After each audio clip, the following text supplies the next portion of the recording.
Wad up, my people. That 35-6 to the Jaguars. Man, it's still weighing on us because it ripped the lid right off a massive hole in the defense. And the most direct message came from Khalil Mack himself after watching the unit completely lose its mind. On offense, losing Justin Herbert mid-pounding just shut down any chance of a comeback. And there's already a hot debate raging about who should even be on the field. They whiffed on an opportunity in the market, and the guys calling the shots are taking some serious heat.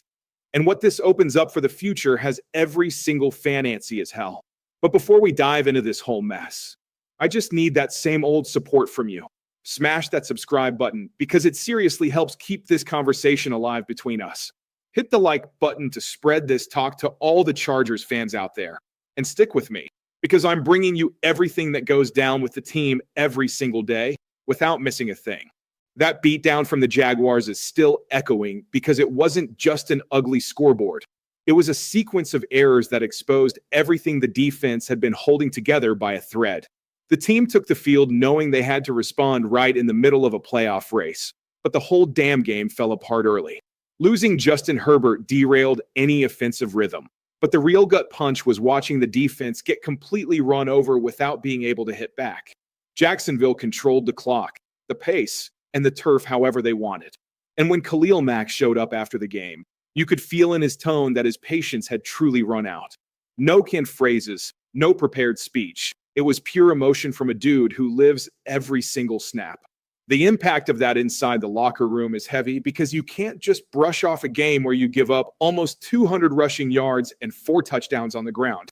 Jacksonville dominated the time of possession for over 37 minutes, left the team chasing something that never materialized, and exposed a defense that usually has a firm identity under Jesse Minter. Only this time, nothing clicked. Even Trevor Lawrence, who didn't have an insane stat line, knew how to take advantage every time the unit misread the run. And listen, man, when that becomes the norm during a game, everything collapses. The team was used to flipping the switch when they needed to, but it was clear this time that they lacked the emotional and technical answer when the score started to get away from them. To be honest, this is one of those losses that hurts more because of the attitude than the number on the scoreboard. Max saying, "I'm pissed off," already shows the level of internal accountability, because he's not one to play to the crowd.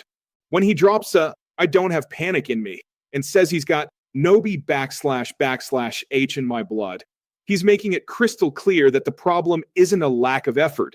It's execution, it's discipline, it's owning every mistake without excuse. And that weighs heavy, because when a leader in the locker room talks like that, the entire group feels it. The good side, if there even is one, is that this bye week came at the perfect timing. Not many people outside understand how much a break like this changes the internal energy. There's film analysis, tough talks, technical adjustments, and, most importantly, that jolt of reality that prevents a losing streak. The game against the Las Vegas Raiders becomes an emotional litmus test to see if the message was absorbed or not. So drop your take in the comments, because I want to know if you think this was just a one-off or a stronger warning sign. The fan's perspective always points out things we miss. And hold on a second, because what went down with the offense in that same game opens up a whole other debate that's going to hit you differently. This second part hits different because it shows how the offense went into a tailspin at the worst possible moment. The team actually opened up 3-0, a quick little thing, just a sigh before the storm. But the truth is, nothing worked after that. Jacksonville started pushing the game by sheer will, and the offense became a hostage to its own limitations. And that brings up the tensest point. The offensive line, which had been stumbling all year, completely melted down. Justin Herbert was pressured from the start, took unnecessary hits, and watched the rhythm die before it even got going. But what was most shocking was seeing Trevor Penning, the recent arrival, benched still in the fourth quarter. That's insane. That's not common, especially on a team trying to stay alive at the top of the division. The trade for him carried that hope of solving at least one of the holes, but it's clear the fit is far from happening. And when you analyze the impact of that on the game, it gets even heavier. The line allowed 5 pressures just on Penning, and that number destroyed any chance of keeping the offensive plan alive. No run plays working, no clean pocket, no sustained blocking. The result is the offense got jammed up with 81 passing yards and lost confidence with every single drive. The comparison gets even harsher when you remember they've already suffered 37 sacks this season, a number that completely changes how Herbert is able to play. And here's the thing. When you have to constantly change pieces due to injury, adaptation, or performance, no chemistry survives. It's all patchwork, all technical improvisation, and the offense feels it snap after snap. To be honest, you can't put all the blame on Penning because he arrived in the middle of the chaos and was thrown straight into the fire. He was playing left guard for the Saints before the trade, and going back to tackle last minute is a heavy lift for any player. But you also can't ignore that it was a weak performance at a moment when the team has zero margin for error. Some fans think the benching was punishment. Some fans think it was just a decision because the score was already lost. I, looking from the outside, see a mix of both. The offense needed to breathe, needed to protect Herbert, needed to prevent more damage. And when things go off the rails like that, swapping the piece makes sense. The bye week is now practically mandatory therapy to readjust mechanics, repetition, and confidence. And what almost no one is talking about is that this moment could define the rest of the year. If Penning comes back better suited, fine. If he doesn't, then the conversation changes entirely. Comment if you think the benching was fair or premature, because that take really divides the fan base. And pay attention now, because the next part touches the team's most exposed nerve, the opportunities that slipped away in the market. This part hits a point that annoys a lot of fans because there's nothing more frustrating than seeing a chance pass right in front of the team and nobody grabbing it. And the case of Colin Saunders is exactly that. The Chargers are struggling with what everyone has already figured out. When the defense can't stop the run, the team falls apart. And then a player who knows that kind of work well, a champion, experienced, available on the market, appears, and you think, okay, now we're set. But nothing happened. Saunders came for a visit. It was an obvious fit. And meanwhile, the team stayed quiet, as if they were waiting for the market to solve itself. The worst part is that this happens right after the most painful loss of the year, when everyone expected a quick response, a move that would show the roster wasn't going to sit still and watch the same problem repeat. And when you look at the impact of this non-movement, it becomes clearer why the fans lost patience. It's obvious that the defense crumbles when it can't shut down the middle. It was like that against Jacksonville, and it was like that in other big losses. The team had already lost Poona Ford and never truly replaced him. Terry Tart needs a partner, someone to share the load, because doing it alone isn't a thing in the NFL. Then a guy surfaces, ready to play, with a style that fits, and you see him sign with another team. And man, that hurts because it's not just about talent, it's about timing. Every fan knows that a reinforcement at this point in the season changes not just the technique, but the energy of the group. When the roster feels someone's arrived to help carry the burden, the vibe shifts. When no one shows up, it feels like everyone's paddling with half a broken oar. What's most frustrating is that the team actually made some good moves this year. The trade for Odafe Oweh was pure genius and has already paid off. But when you get one thing right and fumble another, the roster feels like it's always playing catch-up.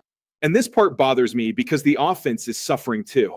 With the injuries to Joe Alt and Rashawn Slater, Justin Herbert lives these games where he has to solve everything with his arm. But that only works when you have some support on the other side. When the team falls behind, it becomes a predictable offense, easy to read. And that opens up a difficult cycle. The defense can't hold. The offense has to go for broke. The defense comes back tired, and the game implodes. And there's one detail few people are talking about. This kind of lost opportunity shows whether the team wants to compete now or later. The Chargers might be waiting for the bye week to make a move, but every day that passes without a reinforcement makes the sense of urgency decrease inside the roster. Drop your opinion below, because I know every fan sees this situation differently, and that exchange of ideas always opens up an angle we hadn't seen. But what comes next weighs even more, because it touches directly on how the team was coached in that loss. This section really digs deep because it's not just about performance. It's about leadership, about how the team took the field completely aimless in a game that shouldn't have slipped away like that.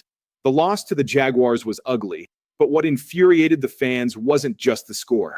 It was the feeling that the Chargers looked like a different team, completely lost, as if they had forgotten everything they had been doing in the previous weeks. The criticism hit Harbaugh and Greg Roman directly. because the offensive choices were enough to leave any fan scratching their head. It was as if they had imagined that Joe Alt and Rashawn Slater were still on the field, and from the first drive, you could feel that it was going to cost them dearly. Justin Herbert tried to find rhythm, tried to breathe, but the offense didn't even take the first step. The worst part is that all it took was one mistake for the entire sequence to fall apart. And the impact of that on the rest of the game was brutal. Herbert finished the game with only 81 passing yards, something rare for any quarterback breathing in this offense. He took unnecessary hits, ran for protection the entire time, and ended up going to the blue medical tent on a play where every fan held their breath. When that happens, it's not just a technical failure. It's a breakdown in planning, a failure to read, a failure in command. The running game also stalled, producing a miserable 2.6 yards per attempt. When you look at that, you see that the offense had no identity whatsoever. The defense, which is usually solid under Jesse Minter, also suffered. They gave up 4 rushing touchdowns, something that destroys all morale on the field. And here's the kicker. When the team takes a beating like that, confidence vanishes. And when that confidence vanishes, everything becomes heavier than it should be. This situation makes it clear that the fans aren't calling for anyone's head, but they're also not accepting empty excuses. The team is 7-4, fine, but every solid win seems to be followed by a gigantic stumble. They took a 27-10 from Washington, then a 38-24 from Indianapolis, and now a 35-6 that hurts because it came right before the bye, at the moment when every mistake seems amplified. But there's one detail almost no one comments on. In these games where the team loses like this, the impression is that the week's preparation doesn't match what actually happens on the field. And that generates an emotional burden that gets stuck with the fans, as if the team has the talent, has the drive, but slips up on the same points every time. So comment below on how you see this whole picture, because this exchange always helps understand what's weighing heaviest on each fan. And after all this, then and only then can we understand why the atmosphere for the return from the bye is going to set the tone for the next few weeks. Look, after all this, you can feel how each one of these news items pushes the fan into a mix of frustration and hope. The defense took a beating. The offense went off the rails when it couldn't. The market slipped through their fingers, and they even had coaching decisions that went over badly. Even so, there is a way to turn this around, because there's leadership, there's talent, and there's strong internal accountability. Comment below.